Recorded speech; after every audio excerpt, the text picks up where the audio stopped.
All right, today we're looking at the Revolutionary War and society, more specifically society and the different views and impact on the Revolutionary War, well, on the people because of the Revolutionary War. So with the actual war component, I'm just going to briefly talk about the three phases, and then we're going to move on to looking at the different areas of society and how people experienced the war. So there were three main phases of war. Oops. Let me go there.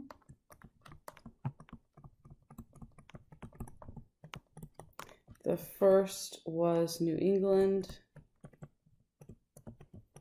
And with New England, I mean, this was the start. So Lexington and Concord, the Minutemen, all of that. It was largely seen as Boston agitators.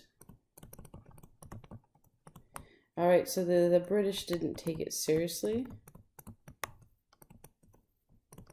or see it as a full-scale war or as a full scale. Instead, what they saw it as just as a small uprising. And the consequence of this, and certainly importance, is that the British did not send in their full forces initially, because they saw it more as, look, this is just, the people in Boston causing problems again. They'd seen this before, right? We had this with, you're looking at, if you look at the Boston agitators, what did we have already? You had the Sons of Liberty, the Boston Massacre, Boston Tea Party,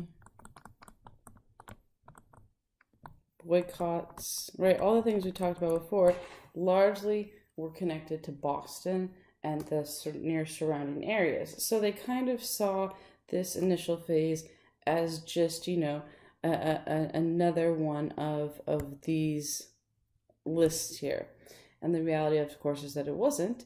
But it was, they didn't immediately jump into it. And it took, the Declaration of Independence and the start of fighting for them to realize that it was a bit more serious than they thought. Now, this was just the early phase. So you're still looking at the second phase, which is really considered the mid-Atlantic region.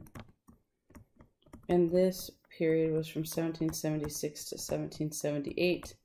So, you're looking at the New England period of 1776. So it really was just the start. But when you have the Declaration of Independence, there is a realization that, this is more serious than we thought. So they maybe, the what if games, of course, but they might have had a better chance of putting this, stopping any kind of revolution if they had taken the early phases of war seriously. But of course, it makes sense that they saw it more as what had been in the past. So with the Mid-Atlantic region, you actually have the British seeing this as a full-scale war. You have the Declaration of Independence that's now been established.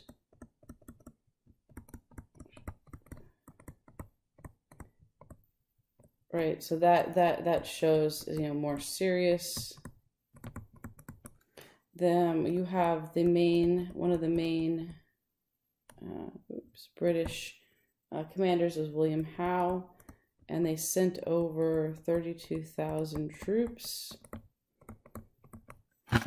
And in comparison,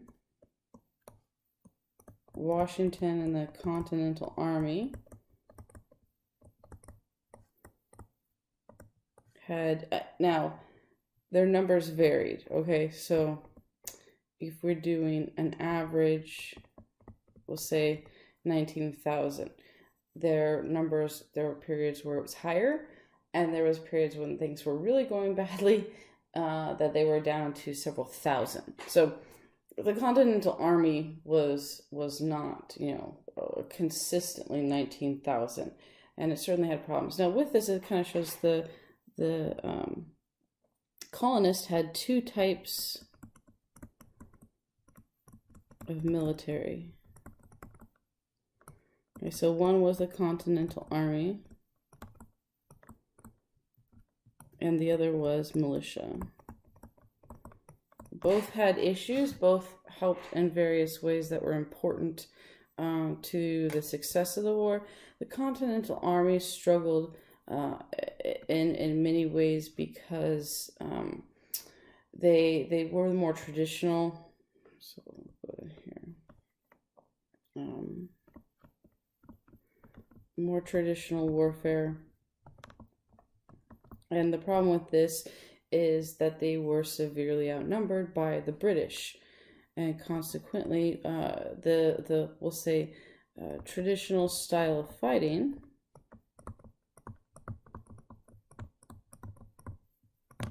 is that you stand in, you have the lines, and you meet on a field, right? And then you have the lines here of soldiers. So let's say this was the colonists and the British. All the British would have more. And you had the muskets, and I did show those, the musket balls that you had were with that and the bayonet. And what you do is you'd stand in the line, and with the muskets, it required powder, putting in the musket ball, and lighting it. And surprisingly, they could do this quite fast. They become quite adept at this. But you stand in line, and the first group, shoots. And then they would get down, and then after they shoot, the second group would shoot, and so on like that. And so you did get off several rounds, and if while you were lying down, you could get off in maybe another round that way. This group, basically, you kind of stood there and got hit. The problem with the muskets, so this is the method for getting it ready, was that they, were not, they were semi-accurate. Certainly not compared to today's standards. The problem goes back to the musket ball, right? And when you have a round,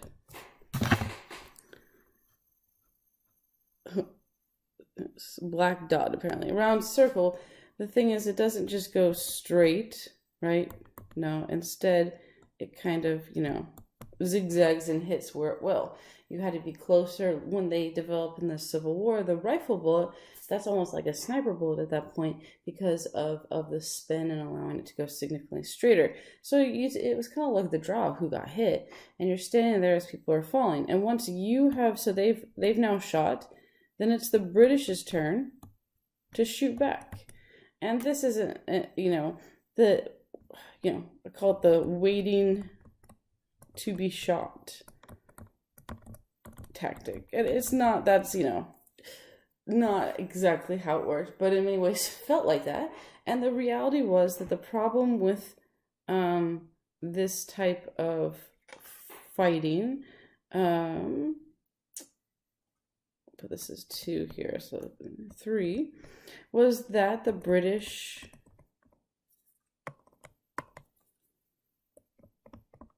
were more disciplined and better trained. They also had larger numbers. Okay, so this type of warfare was often demoralizing for the Continental Army, who really during the Mid-Atlantic region, during this phase, they didn't do so well. The Continental Army did not do so well. Then there were various reasons for kind of how it worked. So one of them was, let's say we'll talk about, is the men. And the thing with this is that if they got letters home from home saying that their wives needed help. They left. So that's also why the numbers fluctuated. The other issue had to do with money. They were often paid in script, essentially, and the IOUs. And many merchants, as this phase went poorly, only took British money.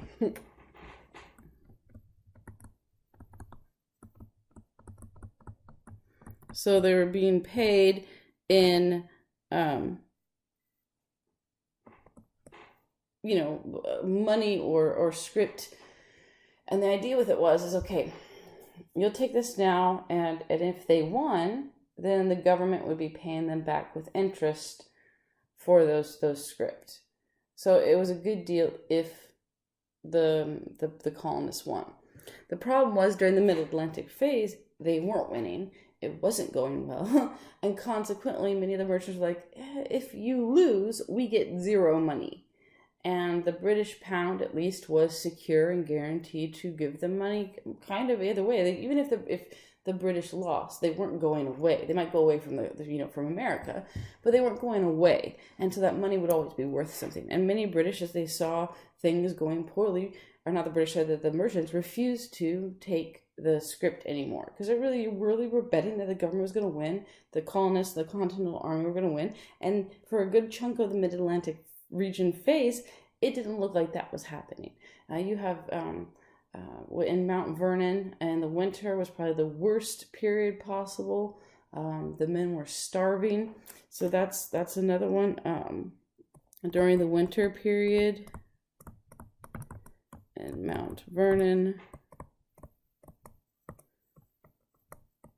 men were starving and ill clothed and equipped, which was another issue in of itself, in the sense that in both the militia and the Continental Army, you had to provide for yourself. And what that means was food, clothing, and which included uniforms, weapons, etc. Right? Everything you needed, you had to provide for yourself. But then, of course, this goes back to a problem with money. And suppose you're getting paid, but not in money that can do any good. All of these things created problems for the Continental Army. Now, if we go to the militia, the militia played a different role. These were largely established by each individual state, and this was volunteers. So they also suffered from some issues of they often came and went freely, volunteering when they could.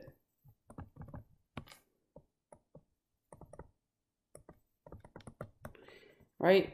And that meant their numbers often varied as well.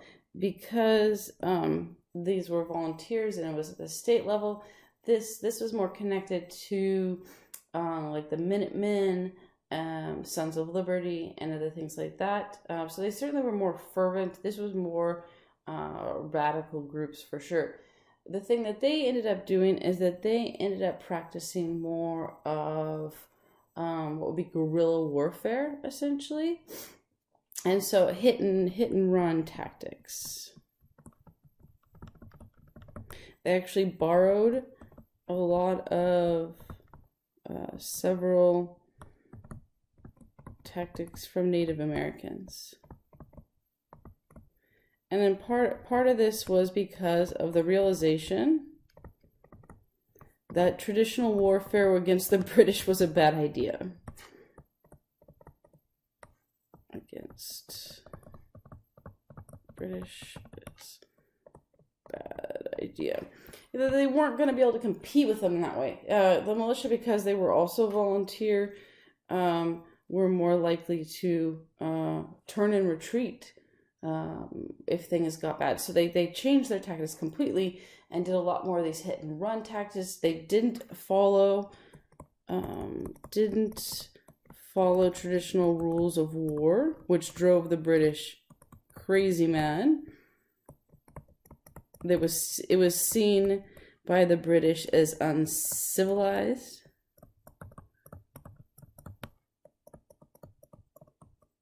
And brutish. They often were not paid as well, since they were volunteers. We can do that up here. Often not paid anything, which is also why there wasn't anything you could do as far as if they came and went when they wanted, because you weren't paying them anyway. And so they'd go help the family when their families was needed, and they'd come back when they could. For some, it was just simply leaving because they felt like it wasn't worth it. They were very effective in really preventing a lot of British gain.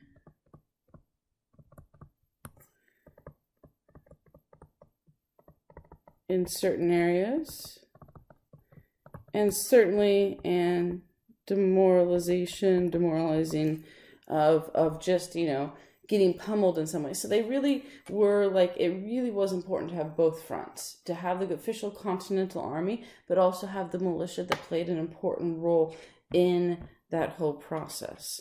Okay, along with the Mid-Atlantic range, with 4 here, you had, this was a period of overseas aid, specifically with France as the main target. One of the things we did is we had the Model Treaty, which essentially stated that, and this is not in the terms of it, but that trade would be done with France down as a favored nation. So essentially it's, hey, we're best friends and we'll trade as such. Of course, this changes and we go back to the British later, but for a while we really liked the French. Benjamin Franklin was the main diplomat in France, and it was kind of crazy, and he was extremely popular in France.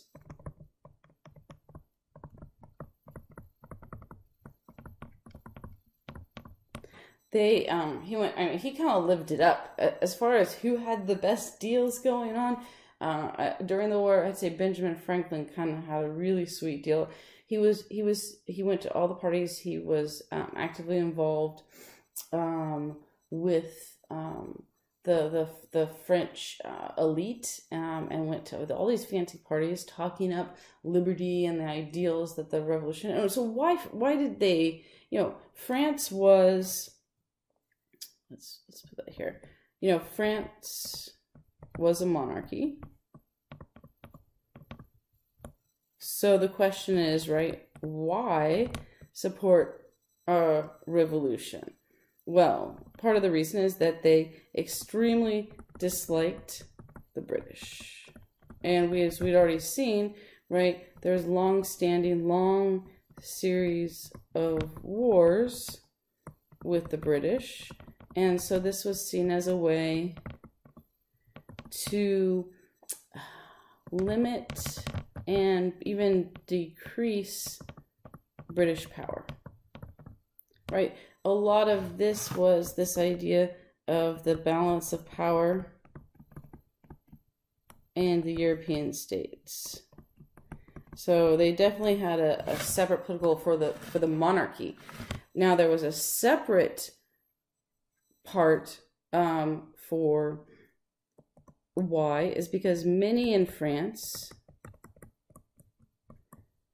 hoped for their own revolution and democracy, or at least some change in the future. And right, we'll see this does happen later on with the removal of heads of Louis and his wife, and ultimately it doesn't go so well for them because it eventually leads to Napoleon, and they have all those problems there. But they do end up getting rid of the monarchy in France, and that was a goal of many of the people involved. Several of the individuals who came to fight Lafayette, Rochambeau, who were French military men and actively fought and aided in our revolution, hoped for their own in the future. So why for the monarchy? Because of the dislike and the balance of power. For other individuals, because of the hope of a revolution of their own. He was extremely popular in France. So here's the crazy thing: he went to all these parties. Women loved him, and kind of like threw themselves at him. They created all of these little trinkets that people could buy, almost like for tourists, but for the French population as well. They created hats that mimicked his hairstyle, which is crazy, weird, and whatnot, but they were popular. They had little snuff tins with his image on it. They created all these things that were things that Benjamin Franklin used, or things that they plastered his image on and sold it, and people ate this stuff up. So, I mean, I guess as far as a good choice for putting someone to try to convince France to get involved, Benjamin Franklin was the guy for that. And ultimately, they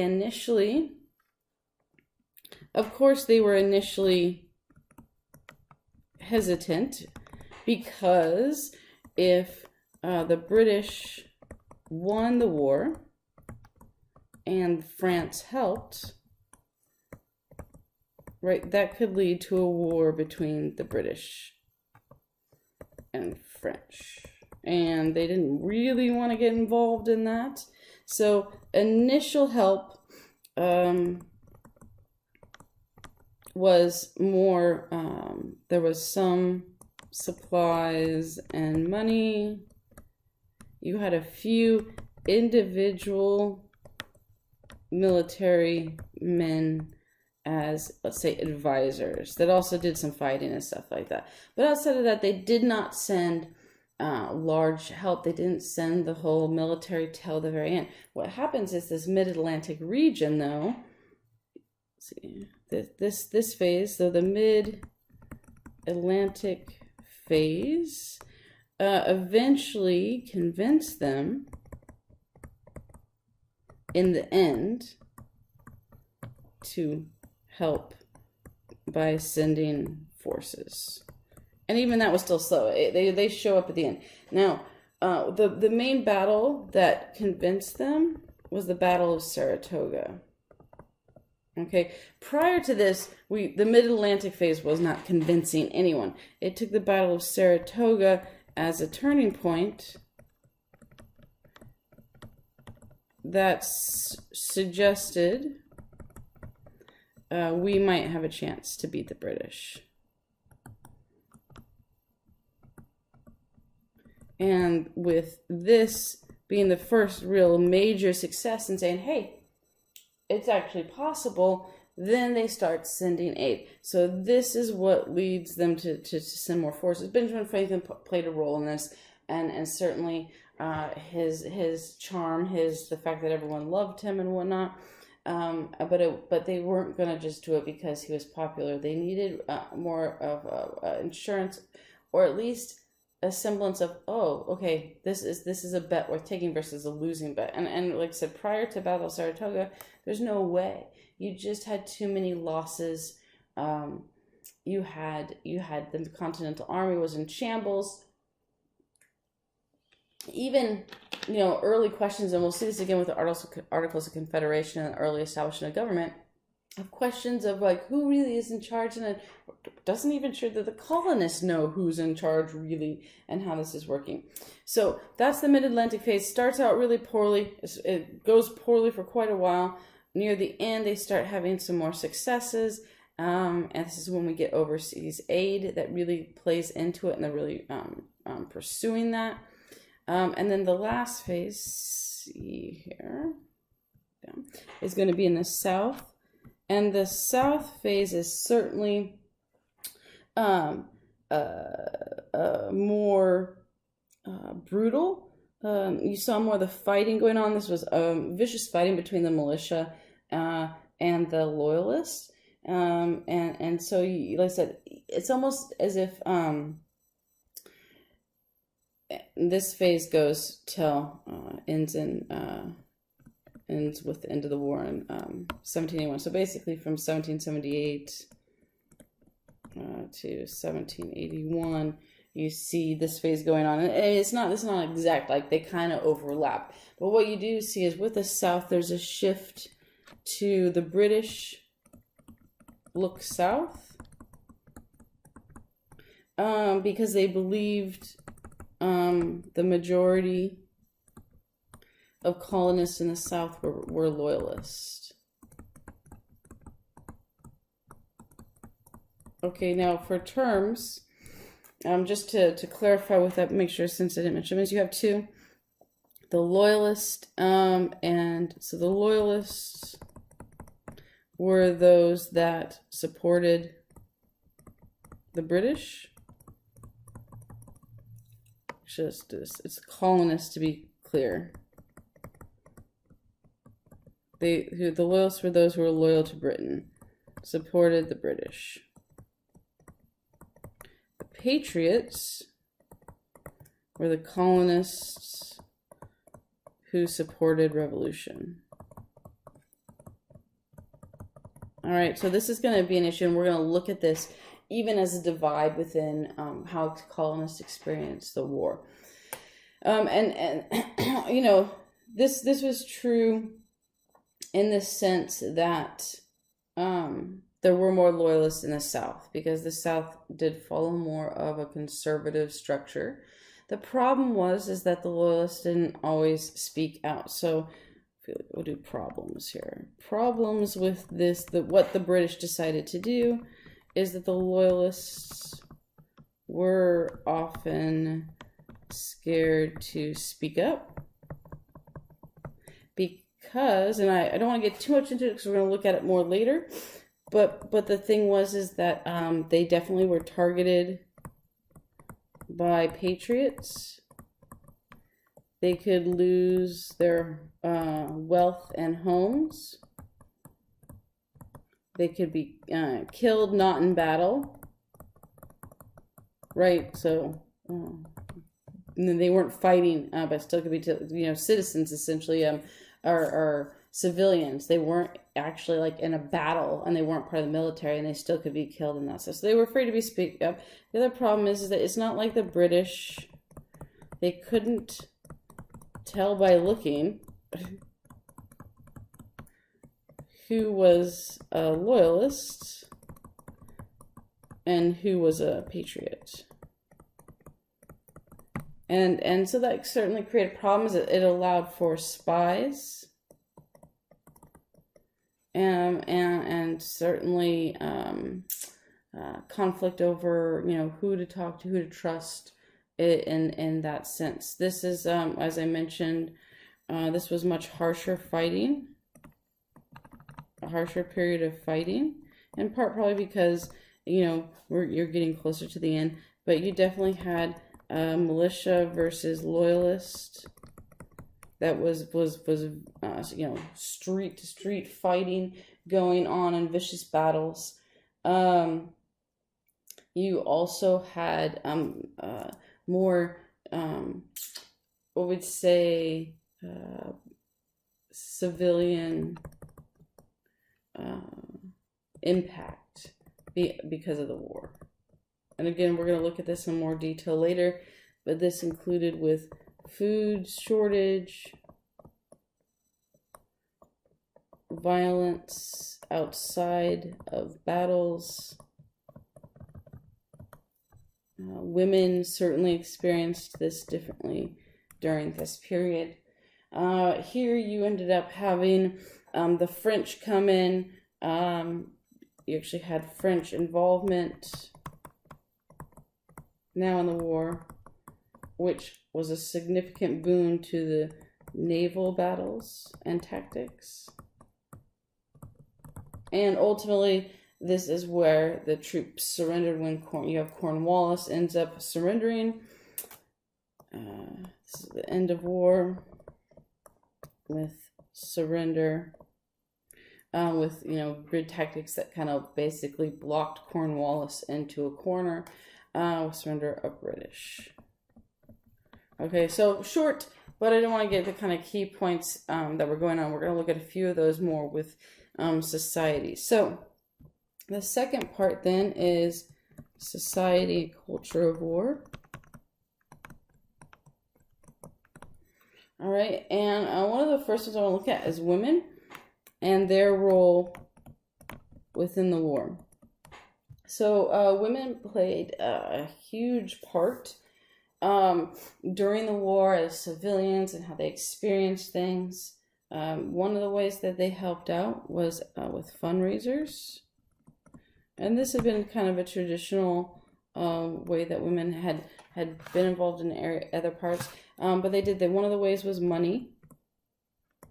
Again, to help the Continental Army. There's actually an interesting story where you had various women, and several of these women were were wives of what would be the founding fathers, and they raised money.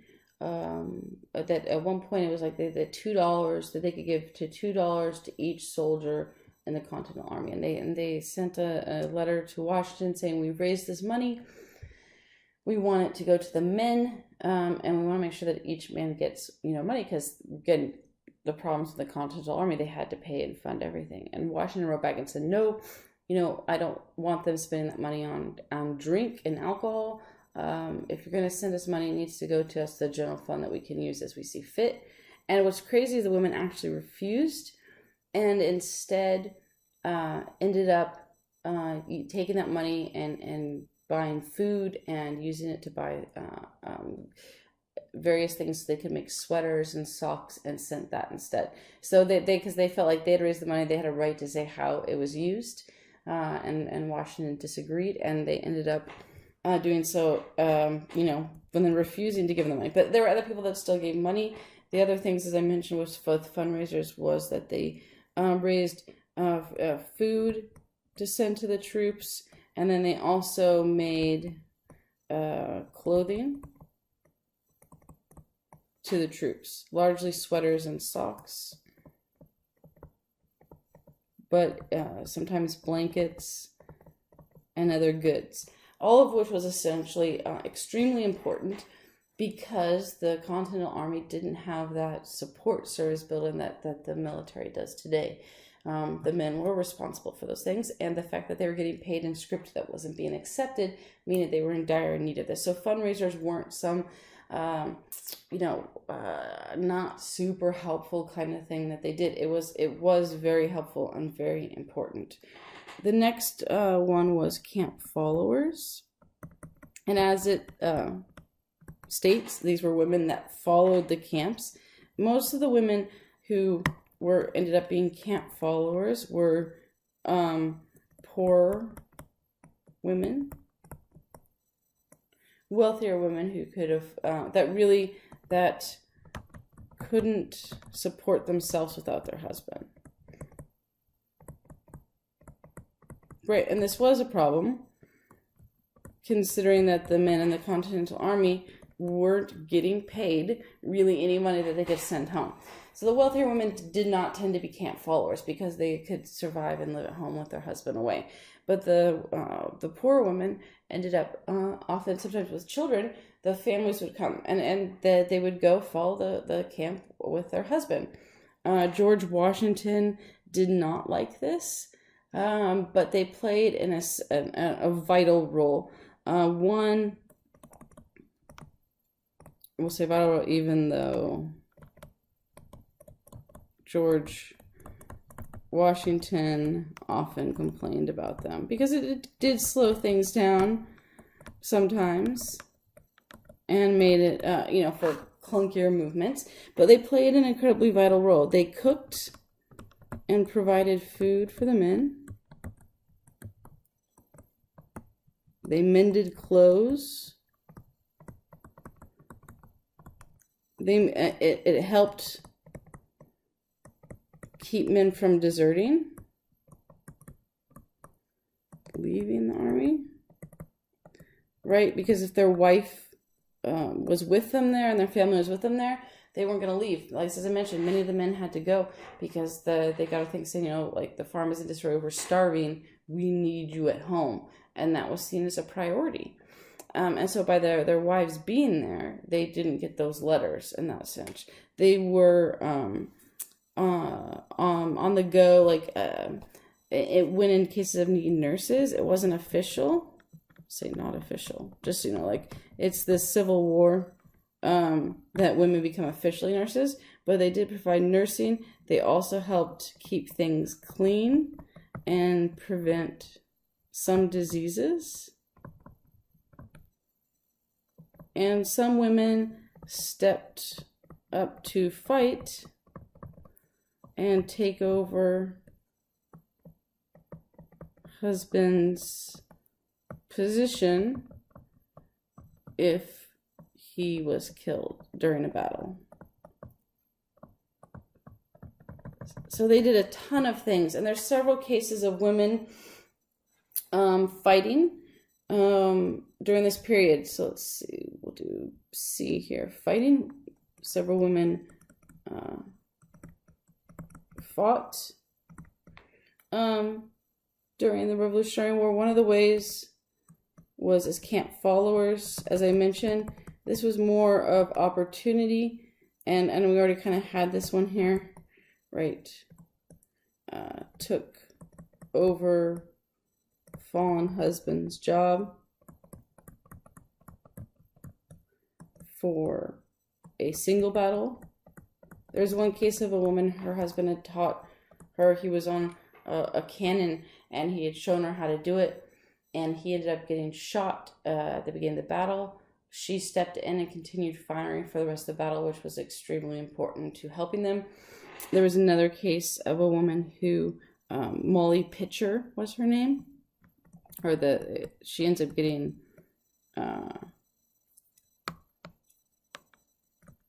Pitcher. She brought water to the men on the field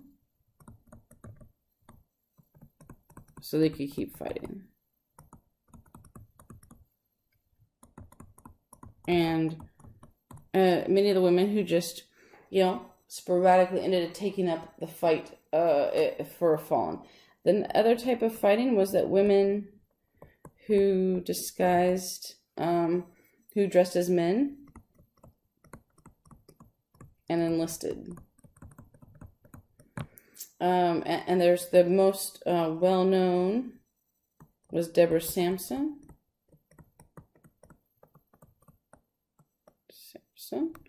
She, apparently didn't take much because of the strict kind of gender expectations and rules. It didn't take much to fool men apparently back then. But she cut her hair, dressed up as a man, bound her breast to not make it obvious, and enrolled and fought. And was the name that she had. We found several documents written about how brave she was, that she was a great fighter. She ends up one of the times leaving and ends up getting caught that way because she had to go back home. She actually dressed up as a man and enlisted twice.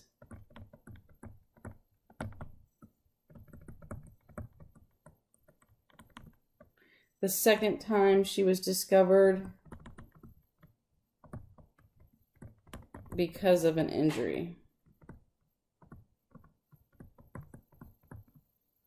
And the doctor discovered her. And there were several women who did this. There was only one case of one woman who ended up being found out because men suspected that it might not be a guy. They said based on how she walked, which is interesting. But no, only one case that almost all women ended up being discovered because they were injured. And of course, women who fought were denied veterans support after the war. So they not only fought, but ended up not getting any of that support after the war in the process. So those were the ways of directly being involved with the warfare component. One of the other things that took place during the war, oops, way too far. See, it's D, was what was called deputy husbands. And this was a specific title given.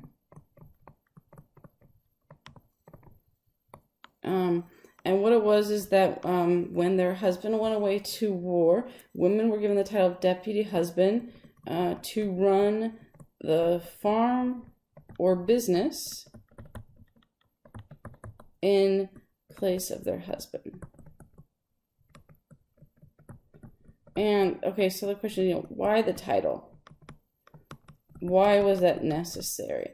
And there's a reason for it, is that women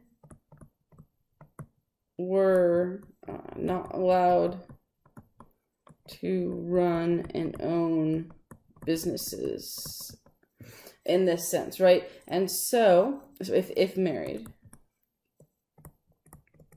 this goes back, we've looked at this before, the femme couvert. And so what they did, the title, the deputy was essentially seen as a temporary status, and husband, that they were taking on the role of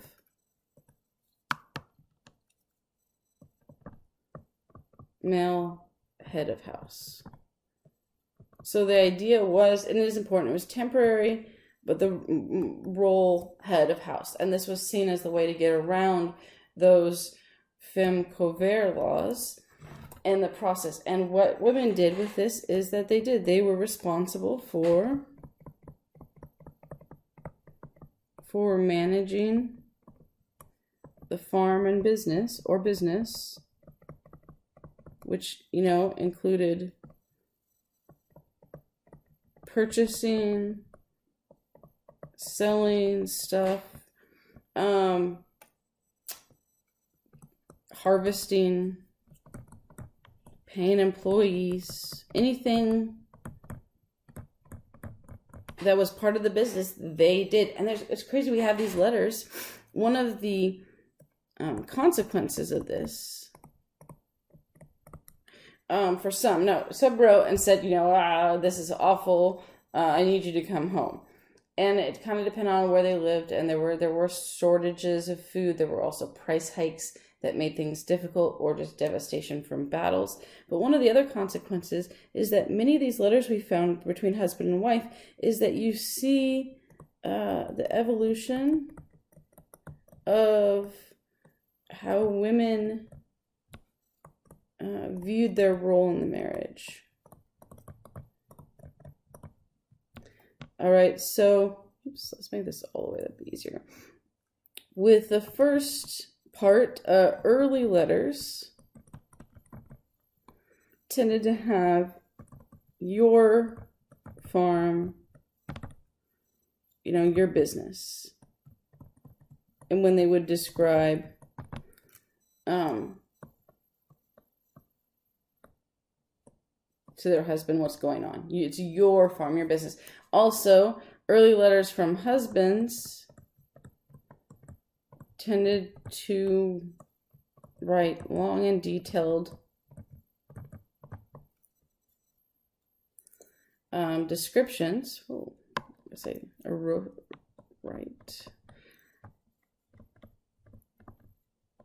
of expectations or what they needed to do for the business, right? Later letters, it switched to our farm or our business most of the time. But even occasionally, and sometimes, my farm. Right, so they took ownership, and it's certainly a joint task. Also, husbands' letters tended to stop telling them what to do with farm or business. And the reason for this is because they showed that they could handle it. And some of the letters too, you had women who basically said, when this is over, when war is over, I want a part in running and managing the farm or business. So many women from these deputy husbands saw themselves as more equal partners by the end of the war, and expected in some cases more, that they would, that this would be how their new role within the marriage is, that we are partners, we're involved together, and that we should have a say. Political identity was a big thing too for women in a couple of different ways. So one of them had to do with the structure of, as we mentioned, femme couvert, and the fact that it was seen as that women did not have their own political identity. Their identity was whatever their husbands was. It was the same as husbands. And this had to do with the view of politics as the public sphere and the male sphere. So politics was decidedly a male, an outside sphere.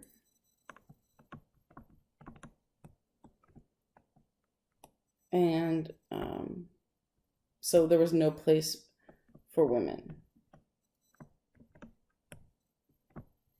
Therefore, you wore whatever your husband was. Where this became problematic then is that women whose husbands were loyalists and left to fight. Now, there could be a couple different things that this went. Some women did not agree with husband.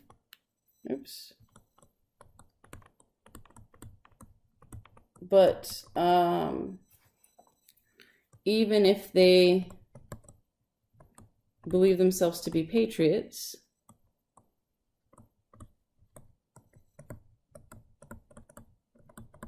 they were treated as loyalists, which could mean being shunned, could mean being attacked. You could also be, your property could be taken, and you could be left destitute because of that identity problem. There was a case where a couple women actually sued after the war was over to try to get their property back. And they said, look, I was never a loyalist. My husband was, but I was always a patriot. And they showed how they were. They said, one, I never had contact with my husband after he left. I taught my children the patriot values. I helped the patriots. I helped colonists that were fighters in this way and that way. But the courts ruled that it didn't matter what they did. that ultimately, because their husband was a loyalist, they were too, and therefore the right to confiscate their property and kick them out was valid. So many women found themselves, left behind in the war and then ostracized because of their husband's choices. And for some women, they did support, they were a loyalist, and that in itself had problems, which we'll look at more with loyalists in general. The other way was, of course, involvement in politics. Women got extremely involved in politics. We saw this already with the boycotts and spinning bees. Right, that there was this already a vested interest in discussing and being involved in the politics of the time. One of the best examples is with Jane Addams and what is usually titled as Remember the Ladies. And this, she wrote to her, it was a letter to her husband, John Adams. And this is in Voices of Freedom that you can look over. And what she wrote in the letter was essentially that women wanted the right to vote. And also that they hoped that they would essentially, she says, remember the women in their new code of laws so that men didn't have all the power. And men not have so much power. She wasn't for complete equality,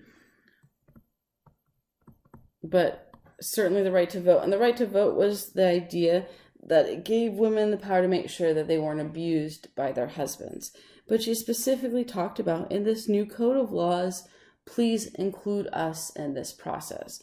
And so you have, from the very beginning, women not only involved in discussion, but actively trying to put in input for the right to vote. And in fact, when they do change some of the voting laws that it didn't, state constitutions didn't specify male only, you have at the very, very beginning, some women were voting until they realized that and then changed it to say men only. So women had a very vested interest in politics and hoping, from the very start, hoping to get a right to vote and be remembered and thought of and being able to participate in the new code of laws that were being established. Of course, that doesn't happen, but they were hoping for it.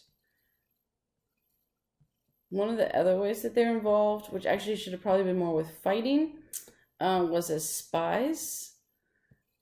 So we'll put that one with that here. Let's go back to fighting.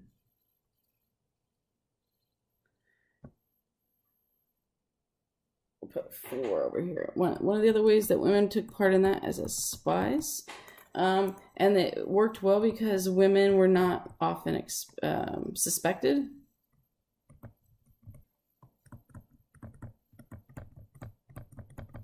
And often could, continue to go to parties and talk, and easier to engage with the British and loyalists and not be suspect.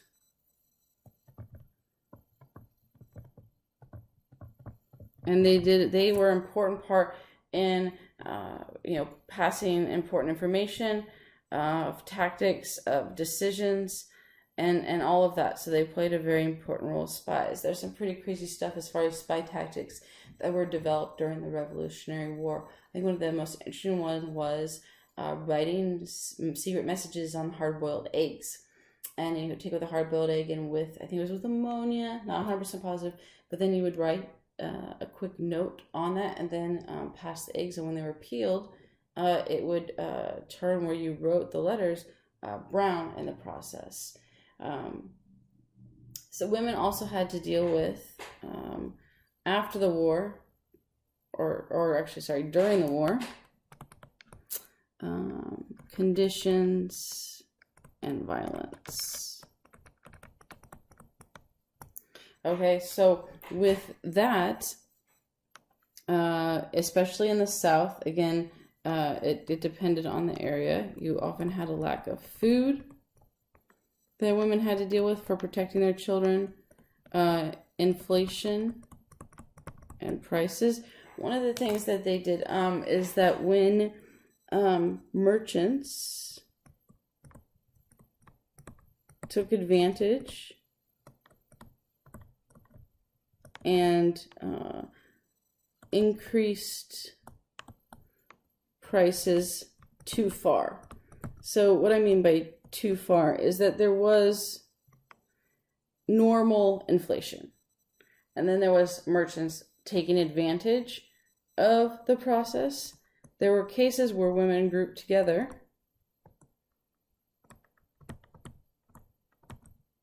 and raided the merchants, and took food. And basically, what it did is it kept greedy merchants in check.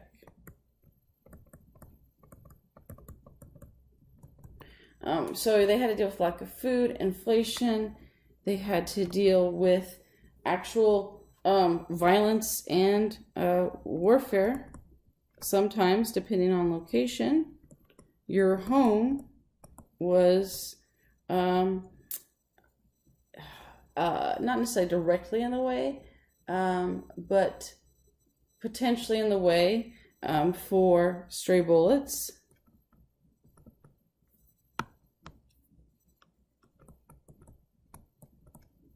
For stray bullets or even cannons. And there are cases of women hiding with the children. They had to protect the children during these and themselves, where bullets and or a cannon like tore through the home. The other thing that they had to deal with was that their homes taken over by military as a base, and you had the cases of all of your stuff, most importantly food, being confiscated, stolen, being taken or stolen by the military. And this was both sides. This happened by the British, and it happened by the colonists too. So this wasn't just one side doing this. They also had to deal with rape. And there were cases of that as well. And all of this, right, was also then looking not only to protect themselves, but how to protect their children in the process. So you had different experiences. Some women didn't really, here, we'll put that on there because I think it's important. In some areas, none of this happened.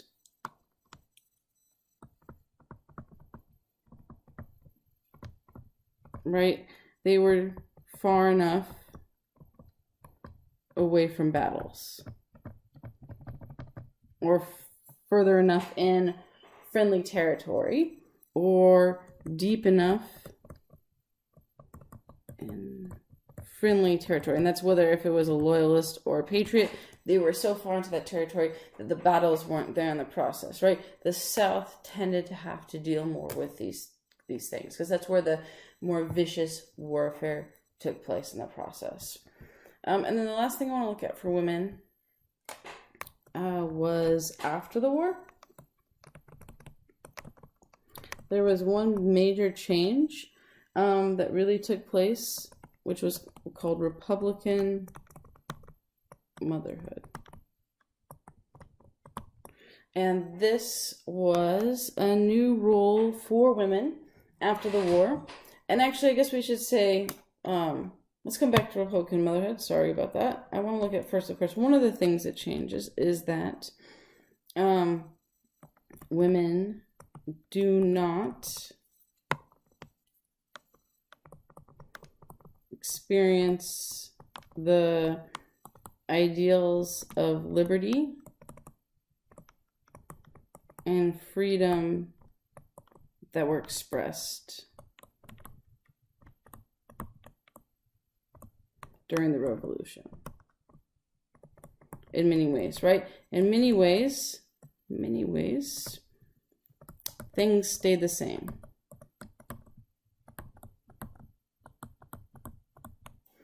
Right? They don't get no voting rights. You still have femme covert. You still have an expectation of under husband's authority. Okay? But in one way, you do have a change, which was Republican motherhood.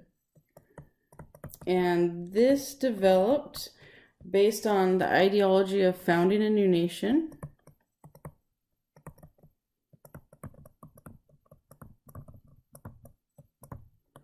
And with founding a new nation, that children needed to be taught Republican values, right? And not Republican like the party, but Republican as we are a republic. We say democracy, but we're a republic. So the Republican values, the new values of American society.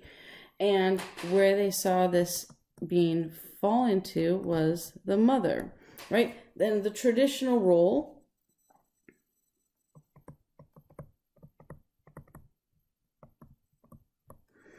the mother taught the girls household, we'll say domesticity, right?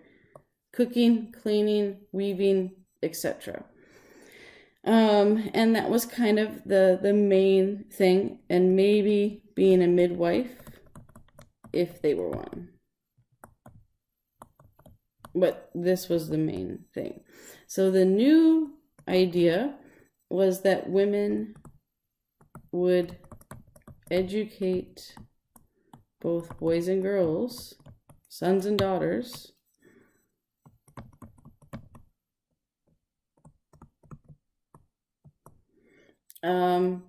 on the main values of republic, on main American values, right? Because that was needed. And so what this led to, of course, was the suggestion that, well, women needed to be more educated so they could teach their kids.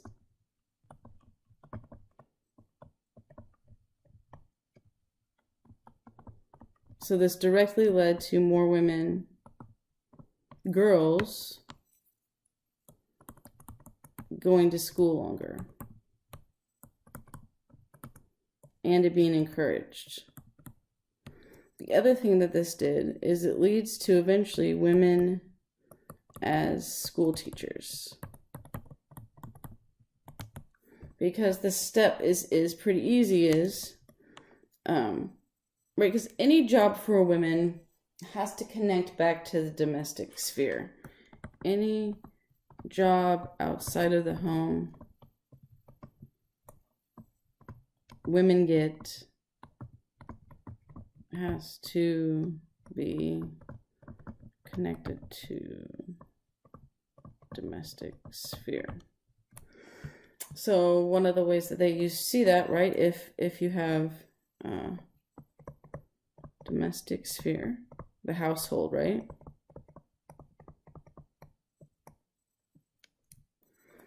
The obvious one is just a mother, which isn't an outside job. Well, actually, we should put that inside household and mother. You had midwife, right? And midwife makes sense because that's directly related to this. So Republican motherhood comes about, and this is not a job, but the idea was if you're already teaching your own children, it's not that much different from being school teachers because they're already teaching their children. So it was the first step. The next one we'll see after this is going to be nurses during the Civil War.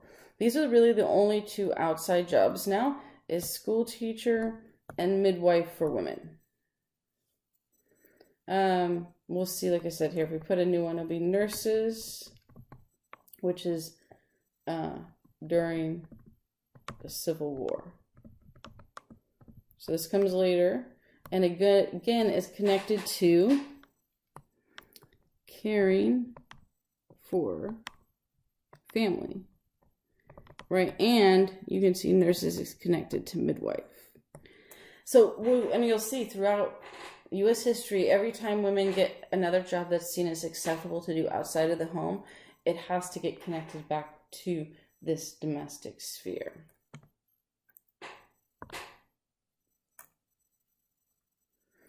All right, I'm going to stop that one here since we're already at an hour.